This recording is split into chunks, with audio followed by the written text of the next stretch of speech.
Hello, in this section we are discussing about the method of regionalization, mainly the identification of formal region. Identification of formal region. In identifying formal region, we consider homogeneity or uniformity on the basis of certain criteria.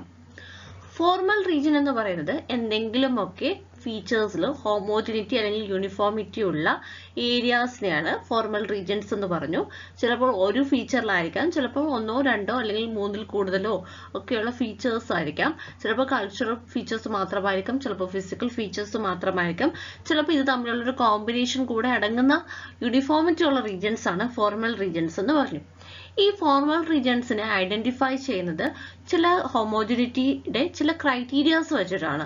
അതെന്തൊക്കെ criteria ആണെന്ന് നമുക്ക് നോക്കാം. The methods for its delineation are fixed index method, variable index method, cluster method, weighted index number method, factor analysis method. Fixed index method. Under the fixed index method, a common characteristic feature is chosen, that is, per capita income, percentage of literacy, etc. is taken to delineate regions. Fixed index method. ഈ fixed index മെത്തേഡിൽ ഏതെങ്കിലും ഒരു feature എടുക്കും, ആ ഒരു feature വെച്ചിട്ടായിരിക്കും classify ചെയ്യുന്നത്. ഉദാഹരണത്തിന് പെർ ക്യാപിറ്റ ഇൻകം ആവാം, അല്ലെങ്കിൽ ലിറ്ററസിയുടെ പെർസെൻറ്റേജ് ആവാം, അല്ലെങ്കിൽ സെക്സ് റേഷ്യോ ആവാം, അല്ലെങ്കിൽ മറ്റെന്തെങ്കിലുമൊക്കെ ഫീച്ചേഴ്സ് ആവാം.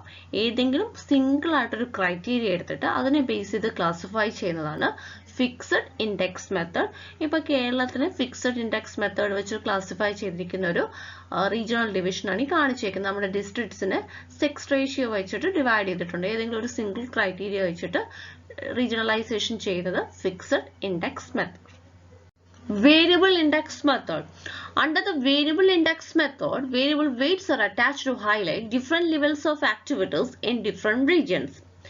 Variable index method fixed index മെത്തേഡിൽ നിന്ന് ഡിഫറെൻ്റ് ആണ്. ഫിക്സഡ് ഇൻഡെക്സ് മെത്തേഡിൽ നമ്മൾ ഒരു ക്രൈറ്റീരിയ ആണ് എടുക്കുന്നതെങ്കിൽ വേരിയബിൾ ഇൻഡെക്സ് മെത്തേഡിൽ ഒന്നിൽ കൂടുതൽ ക്രൈറ്റീരിയാസ് എടുക്കും. എന്നിട്ട് ഓരോ ക്രൈറ്റീരിയയ്ക്കും അല്ലെങ്കിൽ ഓരോ വേരിയബിളിനും ഓരോ വെയ്റ്റ്സ് കൊടുക്കും. ആ വെയ്റ്റ്സ് വെച്ചിട്ടാണ് ക്ലാസിഫിക്കേഷൻ നടത്തുന്നത്. അങ്ങനെ ഡിഫറെൻ്റ് ആക്ടിവിറ്റീസിലെ ക്ലാസിഫിക്കേഷൻസ് വെച്ചിട്ട് ഡിഫറെൻറ്റ് റീജിയൻസിനെ ഐഡന്റിഫൈ ചെയ്യും. ഉദാഹരണം പറയുന്നതെങ്കിൽ നമ്മളിപ്പോൾ ഒരു സ്ഥലത്തിൻ്റെ ടെമ്പറേച്ചറും റെയിൻഫാളും സോയിൽ ഇറോഷനും അല്ലെങ്കിൽ ലാൻഡ് സ്ലൈഡും ഒക്കെ തമ്മിലുള്ള റിലേഷൻ കണ്ടുപിടിക്കുന്ന ഒരു ക്രൈറ്റീരിയ ആണ് എടുക്കുന്നതെങ്കിൽ സോയിൽ ഇറോഷന് കൊടുക്കുന്ന വെയിറ്റ് വ്യത്യസ്തമായിട്ടൊരു വെയിറ്റ് ആയിരിക്കും, ലാൻഡ് സ്ലൈഡിന് കൊടുക്കുന്നത് മറ്റൊരു വെയിറ്റ് ആയിരിക്കും, അതുപോലെ തന്നെ റെയിൻഫാളിന് കൊടുക്കുന്നത് അല്ലെങ്കിൽ ടെമ്പറേച്ചറിന് കൊടുക്കുന്നത് ഡിഫറെൻ്റ് ആയിട്ടുള്ള ക്രൈറ്റീരിയ വെയിറ്റ്സ് ആയിരിക്കും. ഇനി ഏതാണ്ട് ഒരുപോലെ വരുന്ന ഫീച്ചേഴ്സ് ഉള്ളതിനെ ഒറ്റ റീജിയനായിട്ട് കാറ്റഗറൈസ് ചെയ്യും. ഇനി മറ്റൊരു രീതിയിലാണ് വരുന്നതെങ്കിൽ അത് മറ്റൊരു റീജിയനായിട്ട് കാറ്റഗറൈസ് ചെയ്യും. ഇനി നമുക്കൊരു ഹ്യൂമൻ ജോഗ്രഫി അല്ലെങ്കിൽ കൾച്ചറൽ ഫീച്ചറിൽ ഒരു എക്സാമ്പിൾ നോക്കുന്നതെങ്കിൽ ഇപ്പോൾ ഒരു സ്ഥലത്തെ എഡ്യൂക്കേഷനും അതുപോലെ തന്നെ അവിടുത്തെ ഒക്കുപേഷണൽ സ്ട്രക്ചറും തമ്മിലുള്ള റിലേഷൻഷിപ്പ്. അപ്പോൾ ഒക്കുപേഷണൽ സ്ട്രക്ചറും എഡ്യൂക്കേഷനും ഏതെങ്കിലും ഒരെണ്ണത്തിനും ഒരു രീതിയിലുള്ള വെയിറ്റ് ആയിരിക്കും കൊടുക്കുന്നത്, മറ്റതിന് വേറൊരു രീതിയിലുള്ള വെയിറ്റ് ആയിരിക്കും. അപ്പോൾ ഏതാണ്ട് ഒരുപോലെ വരുന്നതിനെ ഒരു റീജിയനാക്കി ഡിവൈഡ് ചെയ്യുന്നു. അങ്ങനെ വേരിയബിൾ ആയിട്ടുള്ള ഇൻഡെക്സുകൾ അല്ലെങ്കിൽ വെയിറ്റ്സ് എടുത്തിട്ട് ക്ലാസിഫിക്കേഷൻ നടത്തുന്നതിനെയാണ് വേരിയബിൾ ഇൻഡെക്സ് മെത്തേഡ് എന്ന് പറയുന്നത്. The cluster method or superimposed method. The cluster method is employed to identify homogeneous region. Homogeneous റീജിയനെ അല്ലെങ്കിൽ നമ്മുടെ ഫോർമൽ റീജിയനെ ഐഡന്റിഫൈ ചെയ്യാൻ യൂസ് ചെയ്യുന്ന മറ്റൊരു മെത്തേഡാണ് cluster method. The clusters are mapped with the help of mapping techniques, whereas interrelated variables are mapped with the help of superimposed technique. ആദ്യം ഒരു സ്ഥലത്തുള്ള ക്ലസ്റ്റേഴ്സ് അല്ലെങ്കിൽ ഏരിയാസിനെ മാപ്പിംഗ് ടെക്നിക്സ് ഉപയോഗിച്ച് മാപ്പ് ചെയ്യുന്നു. എന്നിട്ട് ഇന്റർ റിലേറ്റഡ് ആയിട്ടുള്ള വേരിയബിൾസിനെ മാപ്പ് ചെയ്തിട്ട് ഇതിന് മുകളിൽ സൂപ്പർ ഇമ്പോസ് ചെയ്യുന്നു. ഫോർ എക്സാമ്പിൾ, ഇപ്പോൾ നമുക്കൊരു സ്ഥലത്ത് നാച്ചുറൽ വെജിറ്റേഷനും റെയിൻഫോളും ഒക്കെ വെച്ചിട്ടുള്ള ആസ്പെക്റ്റിലാണ് നമ്മൾ റീജിയനെ ക്ലാസിഫൈ ചെയ്യണമെന്ന് വെച്ചോളൂ. ആദ്യം നമ്മൾ തയ്യാറാക്കുന്നത് നാച്ചുറൽ വെജിറ്റേഷൻ്റെ ഒരു മാപ്പായിരിക്കും. എന്നിട്ട് ഈ റെയിൻഫോളിൻ്റെ മാപ്പ് അതിന് മുകളിൽ സൂപ്പർ ഇമ്പോസ് ചെയ്യുന്നു. അപ്പോൾ ഏതൊക്കെ സ്ഥലത്താണ് കൂടുതൽ മഴ ലഭിക്കുന്നത്, അതിനനുസരിച്ച് വെജിറ്റേഷനിൽ വ്യത്യാസമുണ്ടോ, അല്ലെങ്കിൽ ടെമ്പറേച്ചർ കൊടുക്കുന്നെങ്കിൽ ടെമ്പറേച്ചറിൽ എന്തെങ്കിലും വ്യത്യാസമുണ്ടോ, അല്ലെങ്കിൽ സോയിലാണ് നമ്മൾ ഇമ്പോസ് ചെയ്യുന്നതെങ്കിൽ സോയിൽ ഏത് ടൈപ്പ് സോയിലാണ് അതിനൊക്കെ വെച്ചിട്ട് ക്ലാസിഫിക്കേഷൻ ചെയ്യുന്ന ഒരു മെത്തേഡിനെയാണ് ക്ലസ്റ്റർ മെത്തേഡ് അല്ലെങ്കിൽ സൂപ്പർ ഇമ്പോസ്ഡ് മെത്തേഡ് എന്ന് പറയുന്നത്. The composite ranking of areas is used when the variables are too many and have weak relations. ഇനി ഒരു ഏരിയയിൽ കോമ്പോസിറ്റ് റാങ്കിങ് നടത്തുന്നത് വേരിയബിൾസ് വളരെ കൂടുതലും അത് തമ്മിലുള്ള റിലേഷൻസ് വളരെ കുറവായിരിക്കുമ്പോഴാണ്. Economist and geographers such as Ashok Mitra, Shersberg and M.J. Hagood, M.N. Paul popularized different methods to delineate regions.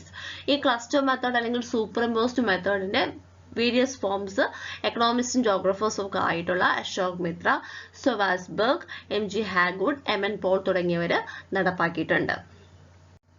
The weighted index number method. In this method, some indices, that is parameters, are chosen and given weights. Total weights for each part is separately calculated and areas with similar weights are carved out. This area is termed as region. Weighted index number method variable index മെത്തേഡോട്ട് almost similar ആയിട്ടൊരു മെത്തേഡാണ്. ഈ ഒരു മെത്തേഡിൽ കുറച്ച് parameters അല്ലെങ്കിൽ indices ആയിരിക്കും എടുക്കുന്നത്. എന്നിട്ട് ഓരോ പാരാമീറ്ററിനും വെയിറ്റ്സ് കൊടുക്കും. എന്നിട്ട് ഓരോ പാരാമീറ്ററിന്റെ വെയിറ്റും ഒപ്പം തന്നെ ടോട്ടൽ ആയിട്ട് വരുന്ന വെയിറ്റും കാൽക്കുലേറ്റ് ചെയ്യും. എന്നിട്ട് സിമിലർ ആയിട്ടുള്ള വെയിറ്റ്സ് ആയിട്ടുള്ളതിനെ ഒരു ഏരിയ ആയിട്ട് ക്ലാസിഫൈ ചെയ്യും. This method has been outlined in its simplest form by Bordwille. ഈ ഒരു മെത്തേഡിന്റെ ഏറ്റവും സിമ്പിൾ ഫോം നടപ്പാക്കിയിട്ടുള്ളത് ബോർഡ്വില്ലെയാണ് അദ്ദേഹത്തിന്റെ ക്ലാസിഫിക്കേഷനിൽ. For example, you can use this method for employment and income level delineation. The study area is divided into several localities varying according to unemployment rates and per capita income levels. The aim is to isolate the main problem region, that is the area of economic malaise. Weights are assigned to each criteria and when taken together and weighted, one of the region can be isolated. ഒരു ഉദാഹരണം പറയുന്നത് ഈ ഒരു method വെച്ചിട്ട് ഒരു സ്ഥലത്തിന്റെ എംപ്ലോയ്മെന്റും അതുപോലെ തന്നെ ഇൻകം ലെവലും നമുക്ക് ഡീലിനേറ്റ് ചെയ്യാൻ പറ്റും. ഒരു സ്റ്റഡി ഏരിയ എടുക്കുകയാണ്. ആ സ്റ്റഡി ഏരിയ പല പല ലൊക്കാലിറ്റീസ് ആയിട്ട് അവിടുത്തെ അൺഎംപ്ലോയ്മെന്റ് റേറ്റിനെ ബേസ് ചെയ്തും അതുപോലെ തന്നെ പെർ ക്യാപിറ്റ ഇൻകം ലെവലിനെ ബേസ് ചെയ്തും പല പല ലൊക്കാലിറ്റീസ് ആയിട്ട് ഡിവൈഡ് ചെയ്യും. ഇങ്ങനെ ഡിവൈഡ് ചെയ്യുന്നതിന്റെ ഉദ്ദേശം എന്ന് പറയുന്നത് അവിടുത്തെ മെയിൻ പ്രോബ്ലം ഏരിയ, അതായത് എക്കണോമിക്കലായിട്ട് വളരെ ഡിപ്രസ്ഡ് ആയിട്ടുള്ള റീജിയൻസ്, ഏരിയ ഓഫ് എക്കണോമിക് മലൈസിനെ നമുക്ക് കണ്ടുപിടിക്കണം. അതിനാണ് ഇങ്ങനെ ചെയ്യുന്നത്. അപ്പോൾ ഓരോ ക്രൈറ്റീരിയയ്ക്ക് ഓരോ വെയിറ്റ് കൊടുക്കും. അതായത് എംപ്ലോയ്മെന്റിന് ഒരു വെയിറ്റ് കൊടുക്കും, ഇൻകം ലെവലിന് ഒരു വെയിറ്റ് കൊടുക്കും. അപ്പോൾ ഇൻകം ലെവലിൽ വളരെ വെയിറ്റ് കുറഞ്ഞിരിക്കുന്നതും അതുപോലെ തന്നെ എംപ്ലോയ്മെന്റ് ലെവൽ വളരെ കുറഞ്ഞിരിക്കുന്നതുമായിട്ടുള്ള ഏരിയ നമുക്ക് അത് ഐസൊലേറ്റ് ചെയ്ത് ഈ ഒരു മെത്തേഡ് വഴി കണ്ടുപിടിക്കാൻ പറ്റും. There are certain demerits of this method. To apply this method, the region must have a proper delineated parts. This method can only be applied where quantifiable data is available, and this method is not useful for delineating regions having natural and physiographic features. ഇനി ഈ ഒരു weighted index number മെത്തേഡിന്റെ demerits എന്ന് പറയുന്നത് ഈ ഒരു method apply ചെയ്യണമെങ്കിൽ proper ആയിട്ട് ഡീലിനേഷൻ ഉള്ള ഒരു റീജിയൻ ആയിരിക്കണം. രണ്ടാമത്തത് ക്വാണ്ടിഫയബിൾ ഡേറ്റ അവൈലബിൾ ആണെങ്കിൽ മാത്രമേ നമുക്ക് ഈ മെത്തേഡ് യൂസ് ചെയ്യാൻ പറ്റത്തുള്ളൂ. ഇപ്പോൾ നമുക്ക് നാച്ചുറൽ അല്ലെങ്കിൽ ഫിസിയോഗ്രാഫിക് ഫീച്ചേഴ്സ് ഒരു വെയ്റ്റഡ് ഇൻഡെക്സ് നമ്പർ മെത്തേഡ് വെച്ച് ഒരിക്കലും ഡീലിനേറ്റ് ചെയ്യാൻ പറ്റത്തില്ല. Factor analysis method. In this method, each parameter is mapped out separately and then all the maps are kept on over the other. The common region that will be carved out after this exercise will form a region. Factor analysis method. നേരത്തെ പറഞ്ഞ cluster അല്ലെങ്കിൽ super impose മെത്തേഡുമായിട്ട് വളരെ similar ആയിട്ടൊരു മെത്തേഡാണ് factor analysis method. ഇവിടെ നമ്മൾ എടുക്കുന്ന ഓരോ പാരാമീറ്ററിനെയും പ്രത്യേകം മാപ്പ് ചെയ്യുന്നു.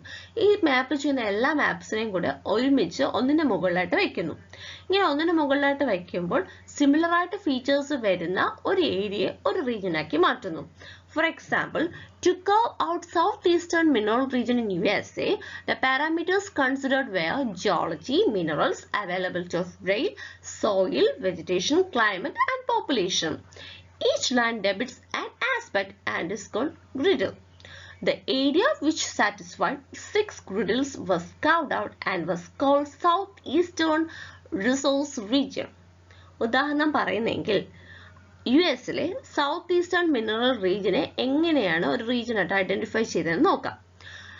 ആ റീജിയൻ ഐഡന്റിഫൈ ചെയ്യാൻ വേണ്ടിയിട്ട് എടുത്ത പാരാമീറ്റേഴ്സ് എന്ന് പറയുന്നത് ജിയോളജി, മിനറൽസ്, റെയിലിൻ്റെ അവൈലബിലിറ്റി, അതായത് ട്രാൻസ്പോർട്ടേഷൻ്റെ availability, soil, vegetation, climate, population. അതായത് ടോട്ടലായിട്ട് 7 പാരാമീറ്റേഴ്സിനാണ് ഇവിടെ എടുത്തേക്കുന്നത്.